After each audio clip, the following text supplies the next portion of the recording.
It's the Date Master, and we're back. So, I got a question to ask. Who is really afraid of commitment? Here we are yet again talking about the plight of the dating market in the Western world, in America. When you sit back and if you're in these YouTube spaces, YouTube is the new TV. YouTube, if you look at the views that a lot of these channels are getting, it's in the millions. You can compare this to what television used to get back when it was analog, when you had the TV guide. I forgot the name of it. It was blue and yellow for those who have age to remember. But what I notice now when I'm listening to these women and their talking points, listen to the standards that they have and listen to the contingencies upon them being submissive, giving their best to men. There's always this contingency. So what you have now, again, this is the modern woman. A lot of people think that, women, everything is going to stay the same. A lot of people think nothing changes. The women that you are dealing with now, the indoctrinated female, the modern female, has been programmed to be anti-commitment. You see the post, you see the phrase "date them all, sis," and I've spoken about this before. So now you have to ask, who is really afraid of commitment? Now you have to look at the women, because just because a woman is in a relationship with you doesn't mean she is committed to you. I'm going to do a part 2, and I'm going to talk about the unhappily married woman, i.e. Jada Pinkett. Just because a woman is in a relationship with you does not mean she is committed to you. She is just complacent and comfortable with what she's getting out of you. We have come into a period in society to where men are trying to please women when women cannot be pleased, and we do not understand this dynamic. So you have men that burn themselves out. You look at the post-divorce suicide rate amongst men 40 and above. Because these men, they work their lives to provide a happy and stable home, yet they're met with infidelity, dishonesty, and disrespect from the woman that they chose to marry. You do not commit to a woman commits to you. I'm going to say that again. You do not commit to a woman must commit to you, because commitment and submission is almost synonymous. She's submitting to your purpose for the relationship. Because I tell you guys, if you don't have a goal, if you don't have a role for this woman in your life, she's going to give you one of hers, and it's not going to be feasible to your goals. It's going to be anti-purpose. It's only going to be geared to fulfilling her pleasures of temporary emotional stimulation, excitement. She wants to be mad. She wants you to make her mad on Monday, make her happy on Tuesday. She wants you to ride the emotional roller coaster with her. So when you ask this question, who's afraid of commitment, you have these women saying, there are no good men. I need my man to look like this. You have women telling you they want a guy who every other woman wants, but she only wants that man that every other woman wants and desires to only be faithful and loyal to her, when she has nothing worth being faithful and loyal to. She's been scrambled. The modern woman the brain has been scrambled. That's why you're witnessing the dysfunction and destruction and psychological breakdown.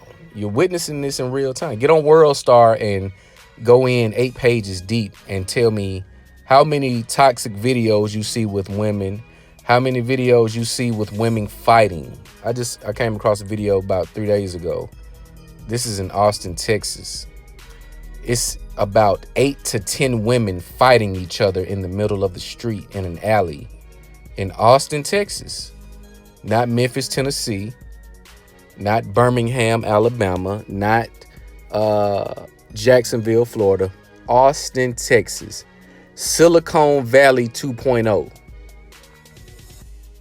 You're witnessing the psychological meltdown of modern women because they have been overloaded with delusional indoctrination. They don't know what to think. They don't know what's going on. They don't know how to maneuver. They don't know how to maneuver throughout the world now. You're in a twilight zone, if you will. You're in a twilight zone, and you have these victims, which in a lot of cases are going to be the children, because most of these videos that you're going to see, these are parents, unfortunately. And you're witnessing them ruining their daughters. You see middle school girls with hair full of weaves and makeup and eyelashes at 12 and 13 years old. This is crazy. But not to get off on a tangent, when you see these women throwing out every deflection as to why they're not married, as to why they're not dating, as to why they're unhappy, because when you see women speak of this nature, that is them admitting they're not happy with their life. They're not happy with their dating life. This is what you're witnessing. So when you see this is their way to deflect their refusal to commit, because social media and the beta male orbiters have been so present and so aggressive. They feel that they don't need a man. They don't need to commit to a man unless he's a unicorn. I don't have to give him the best of my, I don't have to be feminine because he's not the unicorn that every other woman wants. And then when she gets the unicorn, guess what she's going to do? She's going to find something else wrong with him so she can leave. Oh, he's everything that I wanted, but he's a narcissist. Yes, he made $300K a year. Yes, he has properties. Yes, he has purpose. Yes, he works with the youth. Yes, he goes to work and come home. No, he doesn't cheat on me, but he's a narcissist. Women are not designed to be pleased because they are pleasers by design.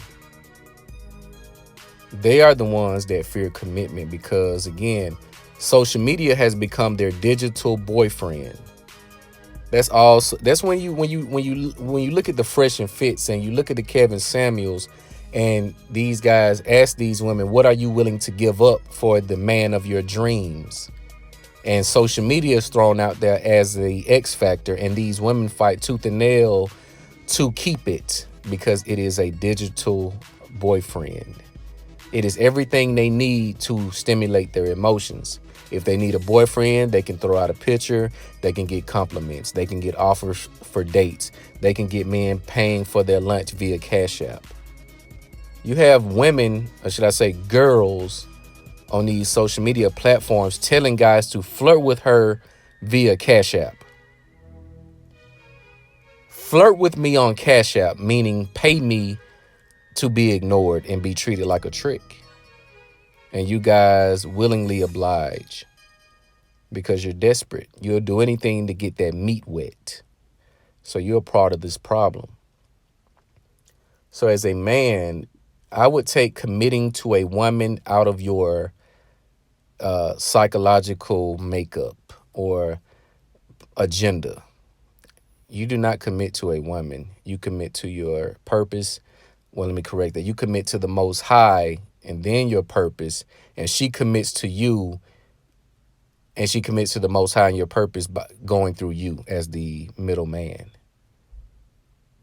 See, we've been doing this all wrong, and now the chickens are coming home to roost. You're seeing meltdown on all sides. This is, in this particular situation, this is not a race thing. This is not a black thing. Yes, you do see most of the toxic delusion and behaviors in the black community because we have a unique history and a unique experience. However, it is trickling down to other races, to the white female. You have white men throwing them to black men, and they're going with the Asian. The Asian woman is looking to be the most desired. Ask Young Jeezy. He could have had any young, beautiful black woman or whoever woman that he could have got it within his reach, but he went with a 40-year-old Asian woman. Let that soak and marinate just for a minute. These women are not designed to be loyal to you. They're not. All you have to do is pay attention to their conversation and their talking points. Whenever you find a woman giving you every excuse, every reason as to why they're not with a man of means, is because they do not want to commit to a man of means, because she feels if she commits to him, she's going to miss out on men that have more means than this guy that she's committing to. She wants her cake and she wants to eat it too. And that's not a pun, but you see the obesity in the message, I'm sure. You have women 300 pounds, pushing 250, 300 pounds, telling you who they're not going to date and that they're not going to settle when they weigh twice as much as you do. Let that sizzle in your soul. Let that marinate. 300-pound women telling you that they're not going to settle for you when she weighs twice as much as you. Men are not the issue, and this has come to be the truth that most women will not accept because it's going to put blame on them, and once they get the blame, they're fronted with the responsibility to change and to correct their behavior. And the moment that that happens, the moment the shame and all of their actions are admitted to. So she's going to forever deflect. She's going to forever run away. Unless you're going to be dealing with a woman from a dominant position, and I mean 100% dominant, you will be a casualty of this situation. Whether that's emotional, physical, psychological, you won't be victorious on the end of that if you're not in the dominant position. Welcome to the new world. It's the Date Master.